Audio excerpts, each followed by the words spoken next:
கிறிஸ்துவுக்குள்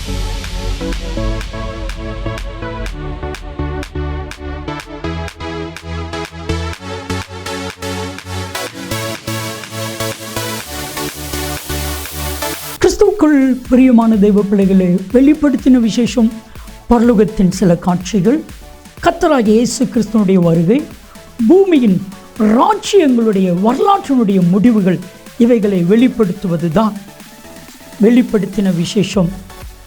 இதனுடைய ஆசிரியர் அப்போஸ்தலனாகிய யோவான் பத்மத்துவில் சிறை கைதியாக இருக்கும் பொழுது கிரேக்க மொழியிலே எழுதப்பட்டது. பெரும்பாலும் அடையாள மொழிகளிலே எழுதப்பட்ட இந்த புத்தகம் மதிப்பிற்குரிய டாக்டர் ரெவரண்ட் பால்ராஜ் அதிசயமணி அவர்கள் மூலமாக நமக்கு டிராஸ்டிவின் மக்களுக்கு இது போதிக்கப்படுகிறது. தெய்வ மனிதர், தெய்வனால் பரிசுத்த ஆவியானவரால் வல்லமையாய் பயன்படுத்தப்படுகிற இவர்கள் கருக்கலான சத்தியங்களையும் ஆழமான உண்மைகளையும் மறைவான மறைப்பொருட்களையும் வெளிப்படுத்தி நமக்கு சொல்லி புரியக்கூடிய நல்ல தெய்வ மனிதர். தொடர்ந்து பாருங்கள். கர்த்தர் அன்பு பால்ராஜ் அவர்களை வல்லமையாய் பயன்படுத்தி வருகிறார். இந்த வெளிப்படுத்தின விசேஷம் உங்களுக்கு மிகுந்த பிரயோஜனமாக இருக்கும். கர்த்தர் உங்களை ஆசீர்வதிப்பார். ஆண்டவருடைய பிரசன்னத்தில் மீண்டுமாக உங்களுக்கு அணுகையில் அதிக மகிழ்ச்சி அடைகிறேன். இந்நாளிலும் உங்கள் மத்தியில் வந்து உறவு கொள்ளவும் ஆண்டவருடைய வசனத்தை பகிர்ந்து கொள்ளவும் தருணம் கொடுத்து ஆண்டவரை துதிப்பதோடு உங்கள் அனைவருக்கும் என்னுடைய நன்றியை நான் தெரிவித்துக் கொள்கிறேன். சாத்தானை பற்றிய 2வது செய்தியை இன்றைய நாளிலே நாம் பார்க்க போகிறோம். சாத்தான் ஜென்ம விரோதி. அவனை குறித்து 2 நூல்கள் அதிகப்படியாக விளக்குகின்றன. ஒன்று ஏசாயா 14ஆம் அதிகாரம், இன்னொன்று எசேக்கியேல் 28ஆம் அதிகாரம். அதில் உள்ள சில வசனங்களை நான் வாசித்துவிட்டு நாம் செய்திக்கு தொடர்வோம். ஏசாயா 14 எடுத்துக்கொள்ளுங்கள். ஏசாயா 14:12 முதல். அதிகாலையின் மகனாகிய விடிவெள்ளியே, நீ வானத்திலிருந்து விழுந்தாயே, ஜாதிகளை ஈனப்படுத்தினவனே, நீ தரையில் விழ வெட்டப்பட்டாயே. நான் வானத்துக்கு ஏறுவேன், தேவனுடைய நட்சத்திரங்களுக்கு மேலாக என் சிங்காசனத்தை உயர்த்துவேன். வடபுறங்களில் உள்ள ஆராதனை கூட்டத்தின் பர்வதத்தில் விட்டிருப்பேன் என்றும், நான் மேகங்களுக்கு மேலாக உன்னதங்களில் ஏறுவேன், உன்னதமானவருக்கு ஒப்பாவேன் என்றும் நீ உன் இருதயத்தில் சொன்னாயே. ஆனாலும் நீ அகாதமான பாதாளத்திலே தள்ளுண்டு போனாய்.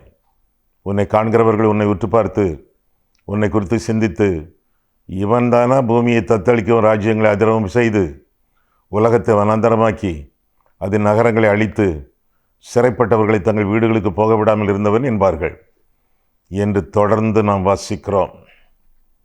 நீங்கள் இன்னொரு தடவை வாசியுங்கள். அந்த அதிகாரம் முழுமையுமாக பிசாசின் காரியங்களை குறித்து, சாத்தானுடைய காரியங்களை குறித்து இன்னும் தெளிவாக நீங்கள் கற்றுக்கொள்ளலாம்.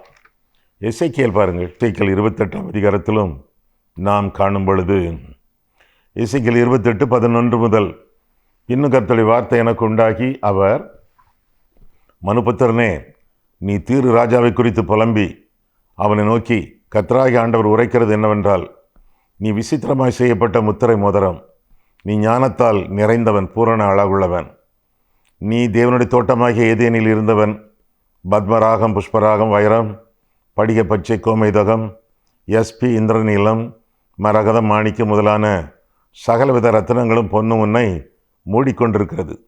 நீ சிருஷ்டிக்கப்பட்ட நாளில் மேகவாத்தியங்களும் நாகசுரங்களும் உன்னிடத்தில் ஆயத்தப்பட்டிருந்தது. நீ காப்பாற்றுகிறதற்காக அபிஷேகம் பண்ணப்பட்ட கேரூப், தேவனுடைய பரிசுத்த பர்வதத்தில் உன்னை வைத்தேன். அக்னிமயமான கற்களின் நடுவே உலாவினாய்.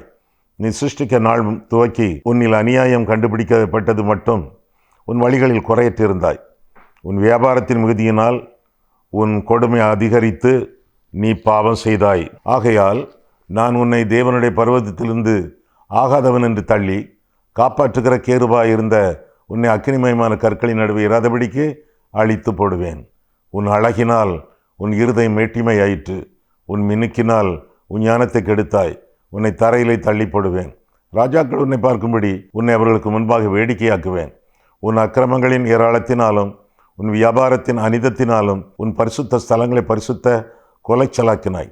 ஆகையால் உன்னை பட்சிப்பதாகிய ஒரு அக்கினியை நான் உன் நடுவிலிருந்து புறப்பட பண்ணி உன்னை பார்க்கிற எல்லாருடைய கண்களுக்கு முன்பாகவும் உன்னை பூமியின் மேல் சாம்பலாக்குவேன் என்று தொடர்ந்து ஆண்டவர் சொல்வதாக வேதத்தில் நான் வாசிக்கிறோம். சாத்தான் ஏற்கனவே ஒரு பகுதியை நாம் சிந்தித்திருக்கிறோம். இது பகுதி 2. சாத்தானுடைய ஆளுமை, பர்சனாலிட்டி. ஒரு காலத்தில் லூசிஃபர் என்று அழைக்கப்பட்டவன், பிரதான தூதர்களில் ஒருவன். லூசிஃபர் அழகிலே சிறந்தவன், அறிவு மிகுந்தவன், ஆண்டவருக்கு அருகே விளங்கியவன். பாவம் செய்ததினாலே பூமிக்கு தள்ளப்பட்டவன், பூமிக்கு அதிபதியாக மாறினவன். இருப்பினும் பரலோகத்திற்கு அவ்வப்போது ஆண்டவருடைய பிரசன்னத்தில் வந்து நிற்கத்தக்கதாக ஆணை பெற்றவன். இதெல்லாம் அவனுடைய காரியங்களாக இருப்பதாக வேதத்தில் சில வசனங்களிலே நாம் வாசித்தோம். எல்லாரையும் ஆண்டவர் சிருஷ்டித்தது போல அவனை ஒரு காலத்தில் ஆண்டவர் சிருஷ்டித்தார். கொலோசியர் 1:16 சிருஷ்டிக்கப்பட்டவன். அதிக நாட்களாக அவனிடத்தில் பாவம் காணப்படவில்லை. அதற்கு பிறகு 2 பாவங்கள் குறிப்பாக, 1 பெருமை, 2 வியாபாரத்தின் மிகுதி, செல்வச்செருக்கு. 1 பெருமை, 2வதாக செல்வச்செருக்கு. இதனாலே அவன் வீழ்ந்து போனான் என்று சொல்லி வேதத்தில் என்ன வாசிக்கிறோம். அவன் விழும்போது தன்னோடு கூட பிற தூதர்கள் பலரை அவன் அழைத்து வந்தான். அவர்கள் அவனோடு சேர்ந்து விழுந்து போனார்கள் என்று சொல்லி வேதத்திலே வாசிக்கிறோம். அவனோடு சேர்த்து கொண்ட தூதர்கள் பிசாசுகள் என்று வேதத்திலிருந்து நாம் விளங்கி கொள்ளலாம். யார் இந்த பிசாசுகள்? சாத்தானோடு கீழே விழுந்து போனவர்கள். சில தூதர்கள் நமக்கு தெரியுமே. காபிரியல் தூதன், நற்செய்தியாளன். மிகாவேல், போர் தலைவன், படைத்தலைவன். ரஃபேல், குணமாக்கும் ஊழியன். இப்போ லூசிஃபரை குறித்து நாம் பார்த்து கொண்டிருக்கிறோம். அவனை பின்பற்றுகிறவர்கள் பிசாசுகள் என்று அழைக்கப்பட்டவர்கள் என்று சொல்லி வேதத்திலிருந்து விளங்கிக் கொள்ளலாம். யோவான் பாருங்கள், யோவான் 8ஆம் அதிகாரத்தில் நாம் பார்க்கும் பொழுது, யோவான் 8ஆம் அதிகாரத்திலே நாம் காண்கையிலே 39ஆம் வசனம் முதல், அதற்கு அவர்கள், யூதர்கள், ஆபிரகாமே எங்கள் பிதா என்றார்கள். இயேசு அவர்களை நோக்கி, நீங்கள் ஆபிரகாமின் பிள்ளைகளாக இருந்தால் ஆபிரகாமின் கிரியைகளை செய்வீர்களே. தேவனிடத்தில் கேட்டிருக்கிற சத்தியத்தை உங்களுக்கு சொன்ன மனுஷனாகி என்னை கொல்ல தேடுகிறீர்கள். ஆபிரகாம் இப்படி செய்யவில்லையே, நீங்கள் உங்கள் பிதாவின் கிரியைகளை செய்கிறீர்கள் என்றார். அதற்கு அவர்கள், நாங்கள் வேசித்தனத்தினால் பிறந்தவர்கள் அல்ல, ஒரே பிதா எங்களுக்குண்டு, அவர் தேவன் என்றார்கள். யாரிடத்தில் பேசுகிறார்கள்? தேவனுடைய குமாரனிடத்தில் பேசுகிறார்கள். 42, இயேசு அவர்களை நோக்கி, தேவன் உங்கள் பிதாவாக இருந்தால் என்னிடத்தில் அன்பாயிருப்பீர்கள். ஏனெனில் நான் தேவனிடத்தில் வந்திருக்கிறேன், நான் சுயமாய் வரவில்லை, அவரே என்னை அனுப்பினார். 43, என் வசனத்தை நீங்கள் ஏன் அறியாமல் இருக்கிறீர்கள்? என் உபதேசத்தை கேட்க மனதில்லாதிருக்கிறதுனால் அல்லவா?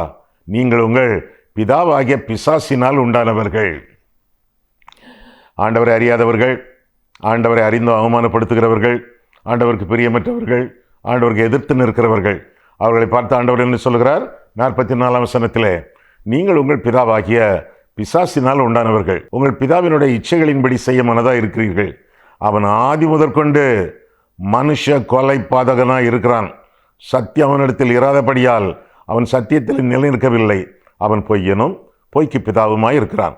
அவன் பொய் பேசும்போது தன் சொந்தத்தில் எடுத்து பேசுகிறான் என்று சொல்லி தொடர்ந்து அறிவிப்பதாக வேதத்தில் வாசிக்கிறோம். ஆக பிசாசை பின்பற்றுகிறவர்கள், சாத்தானை பின்பற்றுகிறவர்கள், பொய் சொல்லுகிறவர்கள், பொய்க்கு பிதாவாகிய பிள்ளைகள், அவர்கள் எல்லாரும் பிசாசை பின்பற்றக்கூடிய தூதர்களாக, பிசாசுகளாக இருப்பதாக வேதத்தில் வாசிக்கிறோம். இந்த கருத்தை யூதா 6ஆம் அதிகாரம் ஆமோதிப்பதாகவும் நான் பார்க்கிறோம்.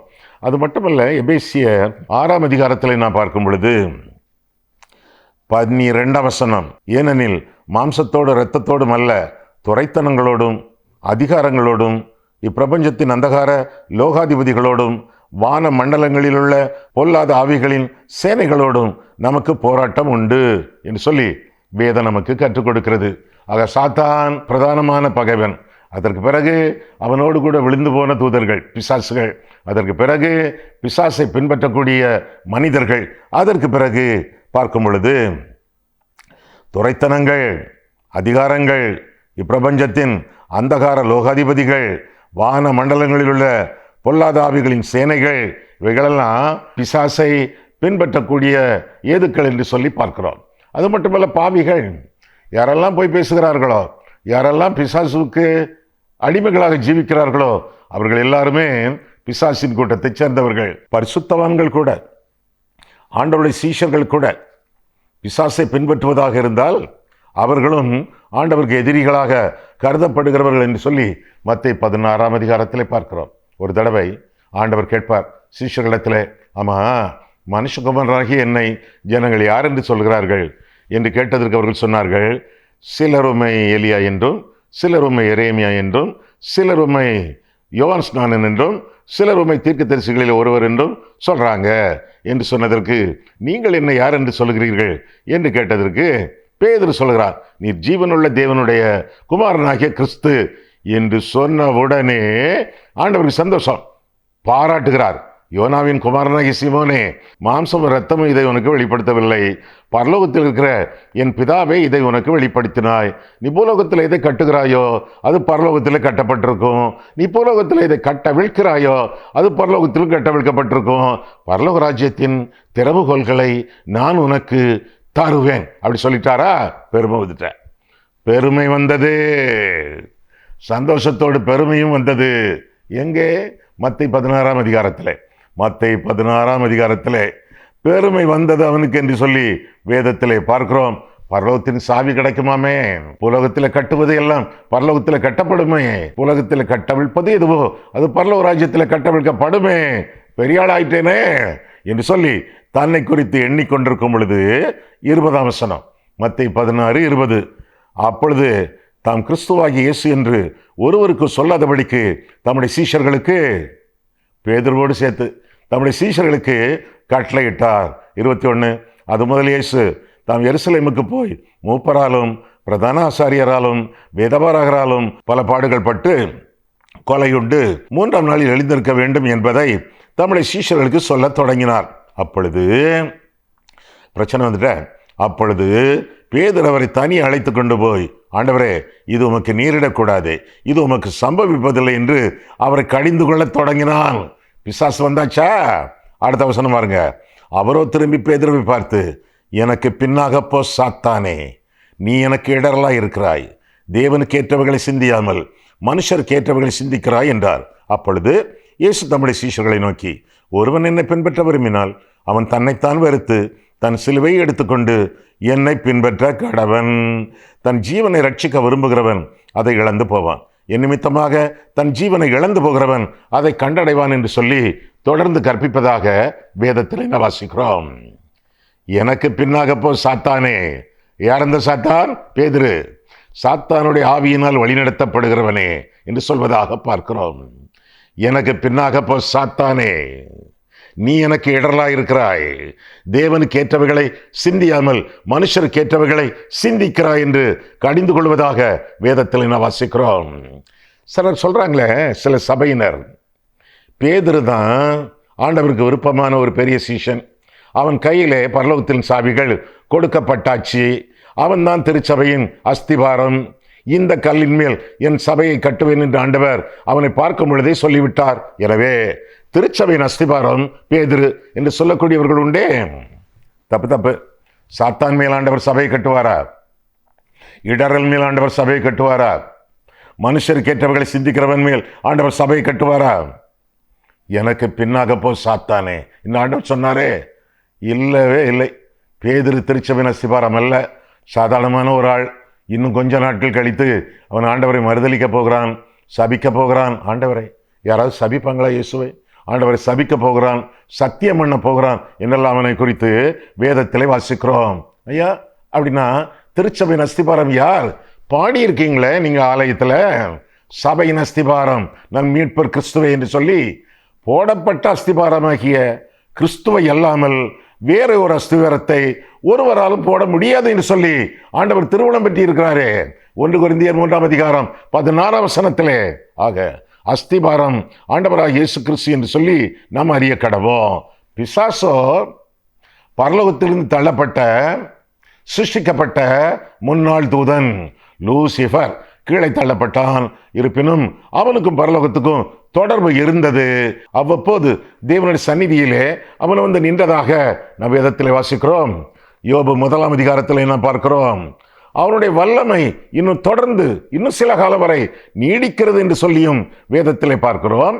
வெளிப்படுத்தல் விசேஷம் 12:10 பிறகு அவன் சங்கிலியினால் கட்டப்பட்டான், பாதாளத்திலே தள்ளப்பட்டான். பிறகு கொஞ்ச காலம் அவன் விடுதலை அடைந்தான். அதற்கு பிறகு பாதாளத்திலே தள்ளப்பட்ட அவன் கொஞ்ச காலத்திலே அக்கினி கடலிலே தள்ளப்பட்டான் என்று சொல்லி வேதத்திலிருந்து விளங்கிக் கொள்கிறோம். பல வசனங்களிலே நீங்கள் வெளிப்படுத்தும் விசேஷம் 10ஆம் அதிகாரத்தையும் 12ஆம் அதிகாரத்தையும் 20ஆம் அதிகாரத்தையும் நீங்கள் பார்க்கும் பொழுது இப்பொழுது நான் சொல்லப்பட்ட எல்லா சங்கதிகளும் அங்கே விஸ்தீரமாக வர்ணிக்கப்பட்டிருக்கும். இப்பிரபஞ்சத்தின் அதிபதி பிசாசு என்று சொல்லி வேதம் கற்றுக் கொடுக்கிறது. எபேசியர் 2ஆம் அதிகாரம் 2ஆம் வசனத்திலே அந்தகார பிரபு என்று அவன் அழைக்கப்படுகிறான் என்று சொல்லி கொலோசியர் 1ஆம் அதிகாரம் 13ஆம் வசனத்திலே நாம் காண்கிறோம். இந்த உலகத்தின் அதிபதி என்று சொல்லியும் அவனை குறித்து யோவான் 14ஆம் அதிகாரம் 30ஆம் வசனத்திலே நாம் காண்கிறோம். இன்னும் இந்த பெரிய குழி, அதற்கு ராஜாவாக அதற்கு அதிபதியாக அவன் இருந்தான் என்று சொல்லியும் வெளிப்படுத்தும் விசேஷம் 9:11 நாம் பார்க்கிறோம். எப்படியாக சாத்தான் வல்லமைகளை அடைந்தவன், வல்லமைகளை போக போக இழந்தவன், வரும் நாளிலே அக்கினி கடலுக்கு ஆளாக போகிறவன் என்று சொல்லி வேதத்தில் என்ன வாசிக்கிறோம். சரி, இந்த பிசாசின் முக்கியமான தொழில்கள் யாவை? ஏராளமான தொழில்கள் உண்டு, ஏராளமான வேலைகள் அவனுக்கு உண்டு.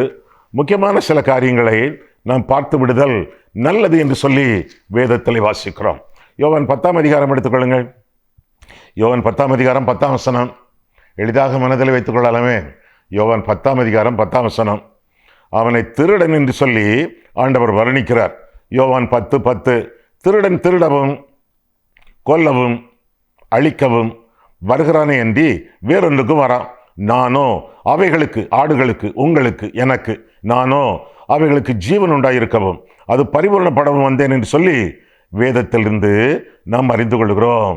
ஆக பிசாசு, திருடன், கொலைகாரன் என்று பண்றதில்ல, அவன் அழிக்கக்கூடிய அழிம்பன் என்று சொல்லியும் அவனை குறித்து வேதம் நமக்கு அறிவிக்கிறது. முதலாவதாக அவன் திருடன், திருடக்கூடியவன், யோபுவிடமிருந்து எல்லாவற்றையும் அபகரித்தவன் என்று சொல்லி வேதத்தில் வாசிக்கிறோம். யோபு சொந்தத்தை, சொத்தை, சுகத்தை, சொந்த மனைவியை சற்று நேரம் இப்படி பல இடங்களிலே அபகரித்தவன் பிசாசு என்று சொல்லி வேதம் நமக்கு கற்றுக் கொடுக்கிறது. அதைத்தான் நீளமாக ஆழமாக மத்தேயு 13:19 1 கொரிந்தியர் 5:5 மக்களை குருடாக்கி எல்லாவற்றையும் கவர்ந்து கொள்கிறவன் யோவான் 10:1-10 நாம் பார்க்கிறோம். இந்த வசனங்களை எல்லாம் நீங்கள் குறிப்பெடுப்பதோடு அவற்றையெல்லாம் தனியாக வேதத்தை திறந்து நீங்கள் வாசிக்குமாறு கேட்டுக்கொள்கிறேன். பிசாசை பின்பற்றுகிறவர்கள் அவன் எப்படி களவு செய்கிறானோ, திருடனோ, அதுபோல திருட்டு வேலைகளிலே ஈடுபடுகிறார்கள். சரி, நீங்கள் ஆண்டவருடைய பிள்ளையா அல்லது பிசாசின் பிள்ளையா என்பதை பார்த்து விடுவோமா? கேட்பதற்கு ரொம்ப கஷ்டமாக, கடினமாக இருக்கிறதோ? கேளுங்கள்.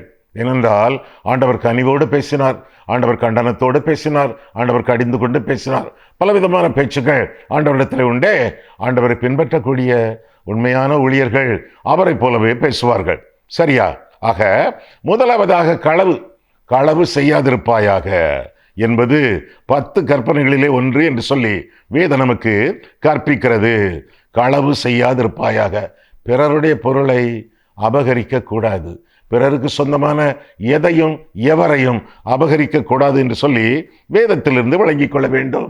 அம்மா அப்பாவை கூட கொள்ளையிடக்கூடாது என்று சொல்லி வேதம் சொல்கிறது. தெரியுமா உங்களுக்கு? சட்டை அப்பா கழட்டி போட்டிருக்காங்களே அந்த கொடியில, அவங்க பாக்கெட்ல இருந்து ஒரு 10 ரூபா அப்படியே எட்டி பார்க்குத, அதை தூக்கக்கூடாதுன்னு சொல்லி வேதம் சொல்கிறது. தன்னுடைய தகப்பனையும் தாயையும் கொள்ளையடித்து அது துரோகம் அல்ல என்பவன் பாழ்கடிக்கிற மனுஷனுக்கு தோழன் என்று சொல்லி நீதிமொழிகளிலே 28ஆம் அதிகாரம் 24 வசனத்திலே நாம் காண்கிறோம். அடுத்தவர்களை கொள்ளையடிப்பது, அம்மா அப்பாவை கொள்ளையடிப்பது, ஆண்டவரை கொள்ளையடிப்பது. ஐயா, ஆண்டவரை கொள்ளையடிக்கிறோமா? மல்கியா பாருங்கள். மல்கியா தீர்க்க தரிசனத்தின் புத்தகம் கடைசி அதிகாரங்களிலே நாம் காணும் பொழுது மல்கியா 3ஆம் அதிகாரம் எடுத்துக்கொள்ளுங்கள். எப்படி நான் ஆண்டவரை கொள்ளையடிக்கிறோம், திருடுகிறோம் என்று சொல்லி 8ஆம் வசனம் முதல் மல்கியா 3:8 முதல் மனுஷன், நீங்க நான் மனுஷன் தேவனை வஞ்சிக்கலாமா? Can a man rob God? மனுஷன் தேவனிடத்திலே திருடலாமா என்பது சரியான மொழிபெயர்ப்பு. சரி, 8 மீண்டும். மனுஷன் தேவனை வஞ்சிக்கலாமா? நீங்களோ என்னை வஞ்சிக்கிறீர்கள். எதிலே உம்மை வஞ்சித்தோம் என்கிறீர்கள்? தசம பாகத்திலும் காணிக்கைகளிலும் தானே. தசம பாகம்னா 10/1. நமக்கு வருமானம் 1000 ரூபாயா, 100 ரூபா ஆண்டவருக்கு சொந்தம் என்று வேதம் சொல்கிறது. நீங்கள் சபிக்கப்பட்டவர்கள், ஜனத்தாராகிய நீங்கள் எல்லாரும் என்னை வஞ்சித்தீர்கள். அப்படின்னா என்கிட்ட இருந்து திருடி இருக்கீங்க. என் ஆலயத்தில் ஆகாரம் உண்டாயிருக்கும்படி தசம பாகங்களை எல்லாம் பண்டகசாலையிலே கொண்டு வாருங்கள். அப்பொழுது நான் வானத்தின் பலகணிகளை திறந்து இடங்கொள்ளாமல் போக மட்டும் உங்கள் மேல் ஆசீர்வாதத்தை வருஷிக்க மாட்டேனோ என்று அதனால் என்னை சோதித்து பாருங்கள் என்று சேனைகளின் கர்த்தர் சொல்கிறார். உன் தேவனாகிய கர்த்தரை பரீட்சை பாராதிருப்பாயாக என்று வேதம் சொல்கிறது. இந்த விஷயத்திலே, இந்த தசம பாக காணிக்கை விஷயத்திலே பரீட்சை பார் என்ன ஆண்டவர் சொல்கிறார். வானத்தின் பலகணிகளை திறந்து இடங்கொள்ளாமல் போக மட்டும் உன்னை ஆசீர்வதிப்பேன். தசம பாகம் யூதருடைய காணிக்கை. கிறிஸ்தவருடைய காணிக்கை என்ன தெரியுமா? ஒருவன் என்னை பின்பற்ற விரும்பினால் அவன் தன்னைத்தான் 100% வெறுத்து என்னை பின்பற்ற கடவன். கிறிஸ்தவ காணிக்கை 100%, வெறும் 10% அல்ல. அட்லீஸ்ட் குறைந்தது 10% நீங்கள் கொடுத்து படிப்படியாக உங்களுடைய காணிக்கையின் தரத்தை உயர்த்த வேண்டும் என்பது ஆண்டவருடைய சித்தமாக இருக்கிறது. முதலாவதாக அடுத்தவர்களை கொள்ளையடிப்பது, அடுத்தது அம்மா அப்பாவிடம் திருடுவது, மூன்றாவதாக ஆண்டவரை வஞ்சிப்பது, நான்காவதாக அரசாங்கத்தை திருடுவது, இந்திய அரசாங்கத்தை திருடுவது, அரசாங்கத்துக்கு விரோதமாக வாழ்வது, அரசாங்கத்திலே திருடுவது. ரோமர் 13ஆம் அதிகாரம் பாருங்கள், எப்படி பாரத நாட்டை நாம் கொள்ளையடிக்கிறோம் என்பதை பார்க்க போகிறோம். ரோமர் 13. எந்த மனுஷனும் மேலான அதிகாரம் உள்ளவர்களுக்கு கீழ்ப்படிய கடவன். ஏனென்றால் தேவனாலே அன்றி ஒரு அதிகாரமும் இல்லை. உண்டாயிருக்கிற அதிகாரங்கள் தேவனாலே நியமிக்கப்பட்டிருக்கிறது. ஆதலால் அதிகாரத்திற்கு எதிர்த்து நிற்கிறவன் தேவனுடைய நியமத்திற்கு எதிர்த்து நிற்கிறான். எந்த அதிகாரத்துக்கு எதிர்த்து நின்றாலும் ஆண்டவருக்கு எதிரான பாவம் வேதம் சொல்கிறது. அப்படி எதிர்த்து நிற்கிறவர்கள் தங்களுக்கு தாங்களே ஆக்கினை வருவித்துக் கொள்கிறார்கள். ஆக்கினை வரும். எதிர்த்து நின்றால் எல்லாவற்றிலும் கீழ்ப்படிந்து சாந்தத்தோடு வணக்கத்தோடும் உத்தரவு சொல்லி எவரையும் திருடாமல் எவரையும் வஞ்சிக்காமல் வாழ வேண்டியது நம்முடைய கடமை. 3. மேலும் அதிகாரிகள் நற்கிரியைகளுக்கல்ல துர்க்கிரியைகளுக்கே பயங்கரமாக இருக்கிறார்கள். ஆகையால் நீ அதிகாரத்திற்கு பயப்படாதிருக்க வேண்டுமானால் நன்மை செய், அதனால் உனக்கு புகழ்ச்சி உண்டாகும். உனக்கு நன்மை உண்டாகும் பொருட்டு அவன் தேவ ஊழியக்காரனாய் இருக்கிறான். எவன் தேவ ஊழியக்காரனாய் இருக்கிறான்? அரசாங்க அதிகாரி. The government servant is God's servant. தேவனுடைய ஊழியக்காரன் யார்? தேசத்தின் அதிகாரி என்று சொல்லி வேதத்திலிருந்து வழங்கிக் கொள்கிறோம். நீ தீமை செய்தால் பயந்திரு, பட்டயத்தை அவன் விருதாவாய் பிடித்திருக்கவில்லை. தீமை செய்கிறவன் கோபாக்கினை வரப்பண்ணும்படி அவன் நீதியை செலுத்துகிற தேவ ஊழியக்காரனாய் இருக்கிறானே என்று சொல்லி 6ஆம் வசனம். இதற்காகவே நீங்கள் வரியையும் கொடுக்கிறீர்கள், டாக்ஸ். அவர்கள் இந்த வேலையை பார்த்து வருகிற தேவ ஊழியக்காரராக இருக்கிறார்களே. டாக்ஸ் டிபார்ட்மெண்ட் ஆண்டவருடைய ஊழியம் வேதம் சொல்கிறது. சரியா? இதற்காகவே நீங்கள் வரியும் கொடுக்கிறீர்கள். அவர்கள் இந்த வேலையை பார்த்து வருகிற தேவ ஊழியக்காரர்களாக இருக்கிறார்களே. வரி பிரிக்கிறவர்கள் தேவனுடைய ஊழியக்காரர்கள் வேதம் சொல்கிறது. ஆகையால் யாவருக்கும் செலுத்த வேண்டிய கடமைகளை செலுத்துங்கள். எவனுக்கு வரியை செலுத்த வேண்டியதோ அவனுக்கு வரியையும், எவனுக்கு தீர்வையை செலுத்த வேண்டியதோ அவனுக்கு தீர்வையும் செலுத்துங்கள். எவனுக்கு பயப்பட வேண்டியதோ அவனுக்கு பயப்படுங்கள். எவனை கனம் பண்ண வேண்டியதோ அவனை கனம் பண்ணுங்கள். தெளிவாக இருக்கிறது வேதத்திலே. அரசாங்கத்தையும் திருடக்கூடாது என்று சொல்லி வேதம் நமக்கு தெளிவாக கற்பிக்கிறது. ஆக பிசாசு திருடன், நாம் திருடர்களாக இருக்கக்கூடாது. பிசாசை பின்பற்றுகிற பிசாசின் பிள்ளைகளாக இருக்கக்கூடாது. இரண்டாவதாக அவன் கொலை செய்கிறவன். திருடன் திருடவும் கொல்லவும் அழிக்கவுமே வருகிறான். இங்கே பிசாசை குறித்து பார்க்கும் பொழுது, சாத்தானை குறித்து பார்க்கும் பொழுது அவன் கொலைகாரன். நம்ம எப்படி இருக்கோம்? கடவுளுடைய பிள்ளைகளா, தேவனுடைய பிள்ளைகளா? கொலை செய்கிறோமா? கொலை செய்யாதிருப்பாயாக என்பது 10 கட்டளைகளிலே ஒன்று. தற்கொலை பாவம். ஆவி தன்னை தந்த தேவனிடத்திலே திரும்பி செல்ல வேண்டும். உயிரை எடுப்பது ஆண்டவருக்கு மட்டும்தான் அந்த அதிகாரம் உண்டு. ஆற்றிலோ குளத்திலோ அல்லது ஒரு கட்டடத்திலிருந்து கீழே விழுந்தோ அல்லது சமுத்திரத்திலே பாய்வதோ அல்லது விஷத்தை எடுத்துக்கொள்வதோ பாவம். அதை தின்ற பிறகு அல்லது சாப்பிட்ட பிறகு அல்லது விழுந்த பிறகு எங்கே போவோம் என்று உங்களுக்கு தெரியுமா? தற்கொலை பாவம். உடனடியாக நரகத்துக்கு நேராக நம்ம இழுத்துச் செல்லும். விட்டுவிடுங்க. முதலாவதாக கொலை, இரண்டாவதாக தற்கொலை, மூன்றாவதாக கருச்சிதைவு. பிள்ளை வைத்துக்கொள்ள அழிக்கிறாங்களே. என்னத்தை அழிக்கிறாங்க? தேவனுடைய சாயல் அழிக்கிறாங்க, தேவனுடைய சித்தத்தை அழிக்கிறாங்க, தேவனுடைய சொத்தை அழிக்கிறாங்க. தேவனுக்கு சொந்தமான ஒரு பொருள், அந்த சிசு, அதை அழிக்கிறாங்க. அதுக்கு உரிமை உண்டா உங்களுக்கு? இதெல்லாம் பாவச் செயல், இதெல்லாம் பிசாசின் செயல். அதை பின்பற்றுகிறவர்கள் பிசாசை பின்பற்றக்கூடியவர்கள். உங்களுக்கு தான் நான் சொல்றது எல்லாமே நல்லா விளங்குமே. ஷார்ப்பா கவனிச்சுக்கிட்டு இருக்கீங்களே. கொலை செய்யாதிருப்பாயாக, தற்கொலை பண்ணாதிருப்பாயாக, கருச்சிதவி செய்யாதிருப்பாயாக. தன் சகோதரனை பகைக்கிறவன் மனுஷ கொலை பாதகனாய் இருக்கிறான் என்று சொல்லி 1 யோவான் 3:15 பார்க்கிறோம். பகை கொலை என்று சொல்லி வேதத்தில் வாசிக்கிறோம். கோபப்படுவது கூட கொலை என்று சொல்லி மத்தேயு 5:22 நாம் பார்க்கிறோம். இப்படிப்பட்ட காரியங்களுக்கெல்லாம் நாம் ஜாக்கிரதையாக விலகி ஜீவிக்கும் பொழுது நிச்சயமாக பிசாசின் கிரியைகள் நம்முடைய வாழ்க்கையிலே இல்லாமல் நம்மை காத்துக் கொள்கிறோம். முதலாவதாக திருடன், இரண்டாவதாக கொலைகாரன், மூன்றாவதாக அழிம்பன், அழிக்கிறவன். யோபினுடைய எல்லாவற்றையும் அழித்து போட்டானே. மற்றவர்கள் மேல் அன்போடு இருக்க வேண்டிய ஒழிய அழிம்பர்களாக இருக்கக்கூடாது. பிசாசின் பிரதிநிதிகளாக இந்த உலகத்திலே வாழவே கூடாது. பிசாசு தந்திரம் உள்ளவன், பொய்யன், அது மட்டுமல்ல ஏமாற்றுகிறவன், அது மட்டுமல்ல குற்றஞ்சாட்டுகிறவன். எல்லா பாவங்களையும் செய்ய நம்மை தூண்டிவிட்டு கடைசியில கர்த்தருக்கு முன்பாக குற்றஞ்சாட்டுகிறவன். அனுதினமும் இயேசு எனக்கு அருகிலே நிற்கிறார். அதிகாலையிலே எனக்கு முன்பாக 2 பேர், ஒன்று இயேசு, இன்னொன்று பிசாசு. இயேசு என்ன சொல்கிறார்? பால்ராஜ் அதிசயமணி இடத்திலே இயேசு என்ன சொல்கிறார்? என் மகனே, என்னை நிந்திக்கிறவன் பிசாசு, என்னை நிந்திக்கிறவனுக்கு நான் மறு உத்தரவு கொடுக்கத்தக்கதாக நீ ஞானமுள்ளவனாகி என் இருதயத்தை சந்தோஷப்படுத்து. ஆண்டவருடைய இருதயத்தை சந்தோஷப்படுத்தக்கூடிய அளவிலே, ஆண்டவருடைய நாமத்தை மகிமைப்படுத்தக்கூடிய அளவிலே நான் வாழ வேண்டுமே ஒழிய பிசாசை பின்பற்றி அவனுடைய பிரதிநிதியாக வாழவே கூடாது. சாத்தானை குறித்த 2வது செய்தியை நாம் பார்த்தோம். அவனை எவ்விதத்திலும் பின்பற்றாமல், திருட்டு வேலைகளில் ஈடுபடாமல், கொலைகாரர்களாக ஜீவிக்காமல், அடுத்தவர்களுக்கு முன்பாக அன்புள்ளவர்களாக வாழ வேண்டுமே ஒழிய அழிம்பர்களாக வாழக்கூடாது. இந்த காரியங்களை எல்லாம் கற்றுக்கொண்ட நாம் இவற்றை தேவ கருவையினாலே ஆண்டவருடைய வல்லமையினாலே கடைபிடித்து அவருடைய இருதயத்தை சந்தோஷப்படுத்தி அவருடைய நாமத்தை மகிமைப்படுத்தி வாழ கடவோம். கண்களை மூடுவோம், கர்த்தரை பார்ப்போம்.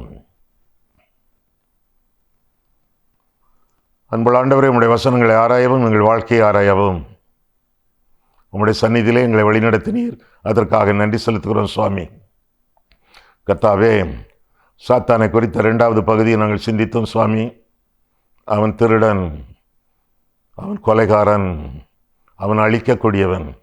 இந்த குணாதிசயங்கள் எல்லாம் எங்களுடைய வாழ்க்கையில் இல்லாதவாறு நாங்கள் மனம் திரும்புகிறோம். ஆண்டவரே, உம்முடைய இரத்தத்தினாலே எங்கள் உச்சி முதல் உள்ளங்கால் வரை எங்கள் உள்ளிந்திரியங்கள் யாவற்றையும் கழுவி சுத்திகரித்து பரிசுத்தப்படுத்தி உம்முடைய நீதியின் பாதையிலே ஒவ்வொரு நாளும் நீர் எங்களை வழிநடத்தும் கர்த்தாவே.